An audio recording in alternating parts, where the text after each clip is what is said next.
Welcome back to another video. Today I'm going to be sharing with you a technique that I've been using recently to help me find out what the problem is in a mix and then how to fix it almost every single time.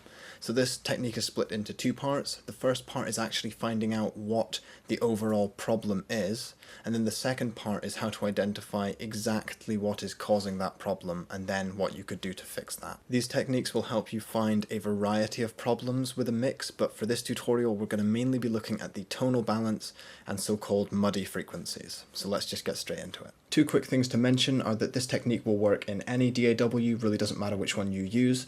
And the second thing is please listen in headphones or speakers, because if you're just listening on your phone or laptop it's going to be really difficult to get a lot out of this tutorial. So let's get straight into it. Part one, I said, was finding out what the problem is in your mix. And for this we're going to head to your master channel and you're going to load an EQ, could be really any EQ at all, parametric EQ. Also there's this free plugin called Span, which is really useful as well, recommending download that, and I'll show you how to use it in just a second. The song I'm showing in this tutorial is our song that's called Nothing to Lose, and I've deliberately left one of the tracks unmixed and really muddy, so we're going to identify what the problem is and then find that specific track. With the EQ that you've loaded, we're going to take one of the bands and we're just going to lower it down about 5 or 6 dB, so don't be too shy but don't go too crazy with it. And what we're going to do is, whilst listening to the song with everything together, we're just going to sweep this across the frequency range slowly. And if we find that our problem goes away, which in this case was sort of the muddy frequencies, then we'll know that that's where we should probably focus our attention later with the second part of this technique. So when I play the song, you'll probably be able to identify where the problem is, but using this EQ is just going to help us really hone in on that area. So here we go.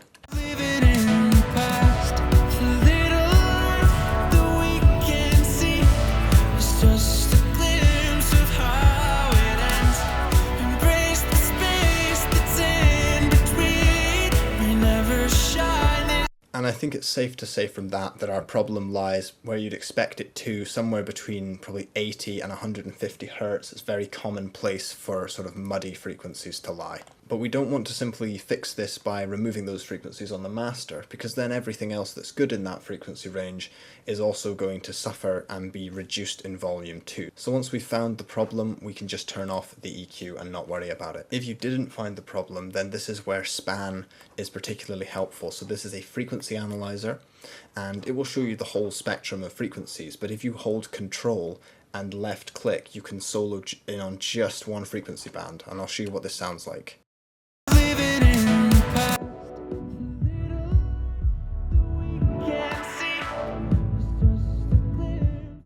I find that particularly useful. I might well make a tutorial just on how to use Span because it's very, very helpful, but that will help you figure out what band is sort of too loud or contributing too much to the song. So that's part one. We figured out where the problem is overall, but we haven't figured out what is contributing to the problem. And you might have a few guesses, but this is where in the past I would typically have started sort of soloing individual tracks and figure out which one was too muddy and try to fix that. The problem with this is that you really don't know how they're going to contribute all together. For instance, the problem was with the low end, so I might solo the sub here and play it round.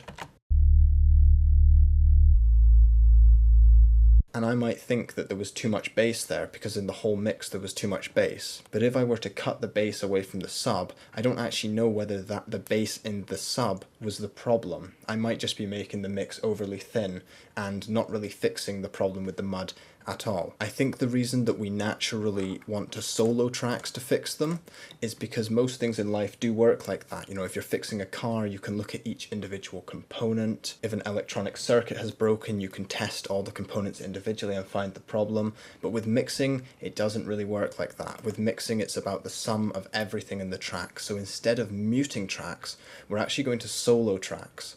And when we solo the track that was causing the problem will disappear, and that will let us know that most of the problem was coming from that track. So the first thing I'm going to do is play the track again, and I'm going to start by muting the buses that I have here, because sometimes the problem comes from more than one place. If I mute all the drums or all the bass or all the instruments, it's going to help me figure out which group is causing the problem. So let's give that a go.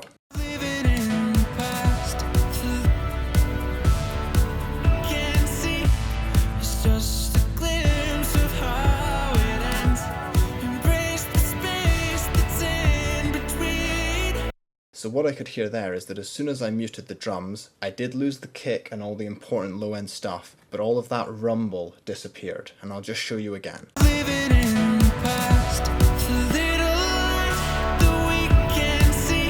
So we're one step closer to figuring out what the problem is, and if it came from the drums, you'd probably naturally assume that the kick was the problem, the kick or the bass drum, because that has your low frequencies in it. So let's play everything together one more time and mute tracks individually until the problem disappears.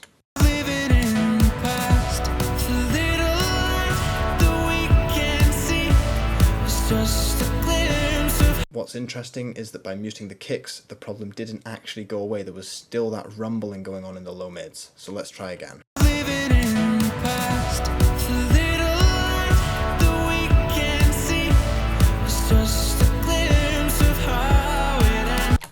Okay, so we found the problem, and I've set up this example, but you can see that as soon as I muted the drum room mic, the reverb channel, the problem's just gone away immediately. So I'll play this one more time, really listen for that low mid rumble, and it will disappear.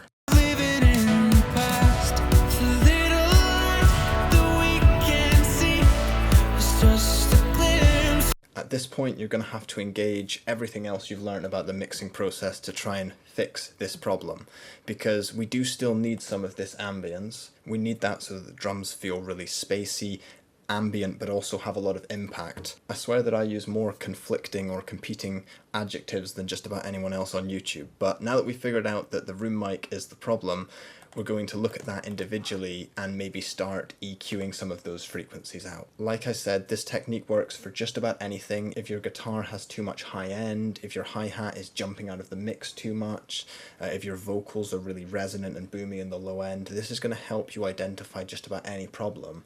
But once you identify the cause of the problem, you're really on your own. You're going to have to use your skills in EQ, in compression, balancing, panning to try and correct that issue. In this case with the room mic, what you could do is, you could load up an EQ and you could EQ down some of the low end. You could use a multi-band compressor and you could be compressing the low end so that the high end is still open but the low end is getting ducked down.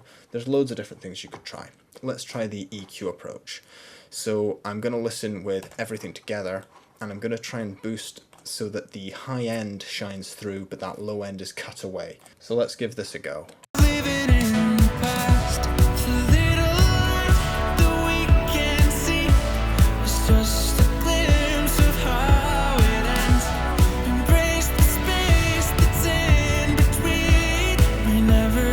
So just that simple move there has really transformed that element, and while there are still some other imbalances in the mix, that's really helped deal with one of the big ones.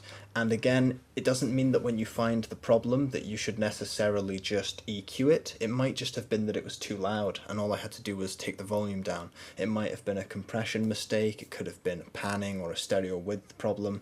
So once you find the problem, you're just going to have to use all your other skills to try and figure out how to fix it.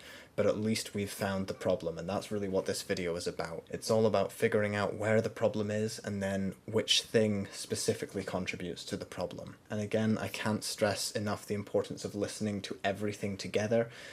There are times for soloing tracks, but most of the time you want to keep everything together, and then you'll really have a good idea of how everything is contributing to the overall sound of the mix. And our mixes and songs start getting an awful lot clearer and better and more balanced when we do that approach, even though it's a little bit harder and a little bit more scary than just soloing tracks individually. Because I think anyone can make a soloed track sound pretty good, but making it sound good altogether, that's the hard part, and it's also the most rewarding part as well. So I'm going to stop rambling on, but I hope you gained something from this video. Thank you very much for watching, and I will see you in the next one. Bye for now. Oh, it's never gonna last forever. We'll always find a way to end.